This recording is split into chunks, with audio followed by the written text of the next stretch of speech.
Well, this was a very primitive way to think about how the economy operates, and a very destructive one. Because what was happening in the early 1930s, actually starting in late 1929, was that demands were falling for a whole range of goods and services. And that meant that the derived demand for labor to produce those goods and services was also falling. So the normal effect of that fall in demand for labor would have been a reduction in the prevailing rate of market wages. But Hoover got together some of the leading employers in the country in November and December of 1929 in big conferences. He brought in labor unions, he brought in farm organizations, and he got these people to sign on to his plan, which was, whatever you do, do not cut wages any faster than the cost of living falls. In other words, don't cut real wages. But real wages is what you have to cut to re-equilibrate the labor market. That's the price in the labor market, is the real wage.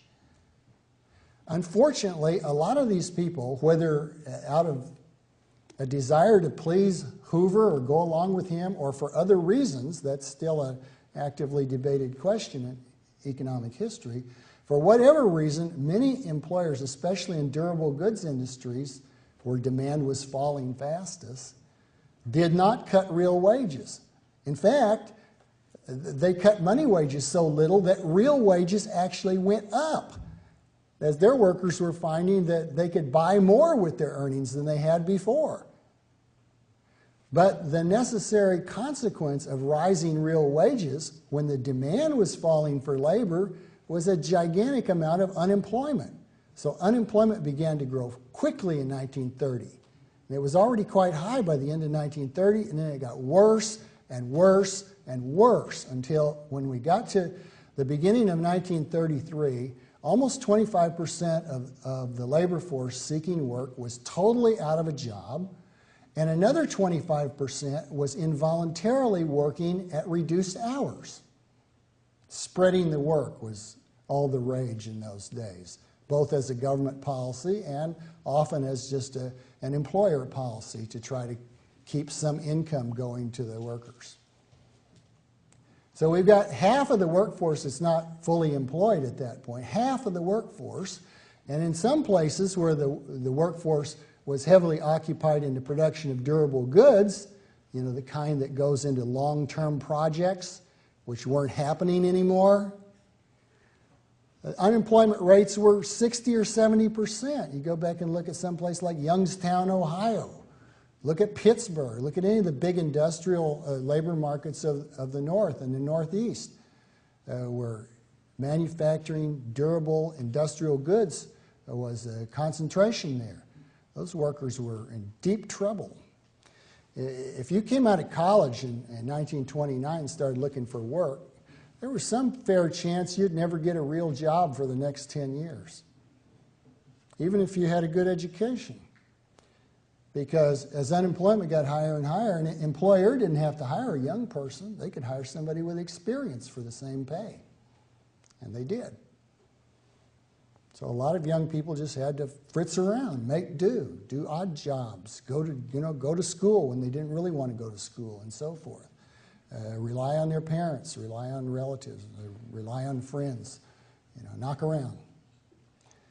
That's how a lot of people got by. They scrapped. They had to scrap in the 1930s. Lots of people were living on practically nothing.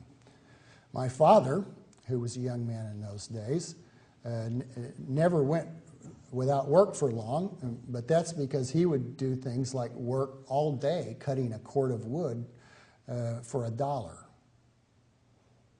That's a lot of wood to split for $1. I grant you, $1 bought more in those days, but nonetheless, a lot of work for a little pay. And at one point, my family actually moved to Arizona looking for work picking cotton, or cotton farms were being developed out around the Phoenix area. Think of that. Moving from godforsaken Oklahoma to godforsaken Arizona to pick cotton. And not for much money either. But, that's what you had to do if you insisted on working. Now, as it turned out, the government made it possible for some people to get income without insisting on working because it came up with a lot of relief measures, particularly after Roosevelt took office in March 1933, that provided income to millions of people, and when you add in all their family members, to tens of millions of people at one time or another, for make-work jobs or for sometimes they were okay jobs. It's just that who knew if they were worth anything? They were jobs selected by politicians and government bureaucrats. You have no way to know without a market whether something has value or not. So people built sidewalks and they built new post offices, and artists painted murals in those post offices, and actors put on plays paid for by the government, and it went on and on. There was just a tremendous effort to put people to work, but a great deal of it was make work. It's work that never would have happened had the situation been different. So it's hard to say what was really accomplished other than giving some people a few dollars worth of earnings. It made a lot of people grateful, I'll say. To this day, you can find old fellows who were in the Civilian Conservation Corps, which was a government program created in 1933 to put young men into semi-military units and send them out in the country, the woods, the deserts, to build trails and parks and to build fire breaks and so forth. And a lot of these old CCC boys just love the CCC. They're now in their 80s and 90s. They think it saved their life. And in the circumstances, they got an argument. It's just that those circumstances didn't have to exist had it not been for the government policies being enacted and implemented at that time. It's not all that compassionate to create conditions in which people are starving and then pass among them, giving them little tidbits to eat. So that's the situation here. We had a lot of government activity under Hoover, including big tax increases, creation of the Reconstruction Finance Corporation, which interestingly did some of the things the government has done recently. For example, in an attempt to help out banks and insurance companies and other financial firms, it purchased preferred shares, which is exactly what the U.S. government has done under the so-called TARP, the Troubled Assets Relief Plan, which was created to buy worthless assets from banks, but wasn't used for that purpose.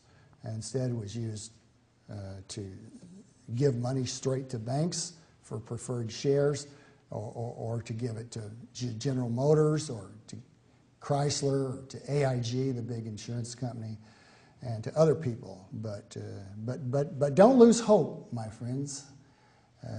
Don't think that the government misled you when they said, the world will go to hell unless Congress approves this TARP program by October 3rd last year, which they did, because they're going to use it to buy some toxic assets. The program is starting to gear up now. I read an article just this morning.